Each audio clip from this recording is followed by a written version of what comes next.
नेता प्रतिपक्ष राजेंद्र राठौड़ हमारे साथ, निवर्तमान नेता प्रतिपक्ष राजेंद्र राठौड़ जी हैं। क्या कहेंगे इस भारी मतलब अच्छी खासी जीत के लिए? देखिए, ये उम्मीद थी।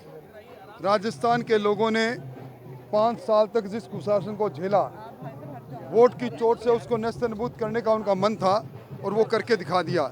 तीनों राज्यों के अंदर भारतीय जनता पार्टी की प्रचंड बहुमत से सरकार बनना ये सिद्ध कर रहा है कि मोदी है तो मुमकिन है। मोदी जी की कल्याणकारी नीतियों पर एक बार फिर आधे से ज्यादा हिंदुस्तान ने मोहर लगा डाली। अशोक गहलोत ने तो बहुत सारी गारंटियां दी थी, क्या आपको लगता है उनका असर ही नहीं हुआ? गारंटियों में एक ही गारंटी थी कि अशोक गहलोत की विदाई की गारंटी, वो विदाई हो गई। मुख्यमंत्री जी ने आज एक ट्वीट भी किया है। उस ट्वीट में मुख्यमंत्री जी ने कहा है बीजेपी आए तो हमारी योजनाओं को आगे जारी रखे। देखिए, ये उनकी योजनाएं बिना बजट की योजनाएं थी।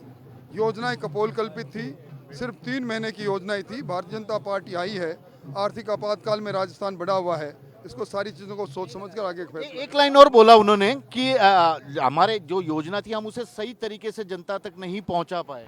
देखिए, हार की तो रीत यही रहती है। अब योजना सही पहुंची नहीं पहुंची, पर निर्णय जनता का सामने। लेकिन इस आपकी जीत में कहीं ना कहीं कुछ आपको कसक बाकी रह गई आपकी। निश्चित तौर पर तारानगर से जनादेश नहीं मिला और एक लंबे अंतराल के बाद पहली बार जिंदगी में हार का मजा चखा है। धीरे धीरे स्वाद ले रहा हूँ।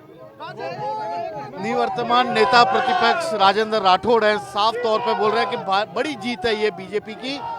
खुद हार गए ये बात अलग है, उन्होंने कहा कि पहली बार चुनाव वे हारे हैं, ये अलग तरीके का उनके लिए अनुभव है। लेकिन यह भी कहा कि अशोक गहलोत सरकार की नीतियां कारगर नहीं रही, इसी कारण बीजेपी को इतनी बड़ी जीत भी मिली है। श्रीवत्सन, जयपुर, न्यूज़ 24।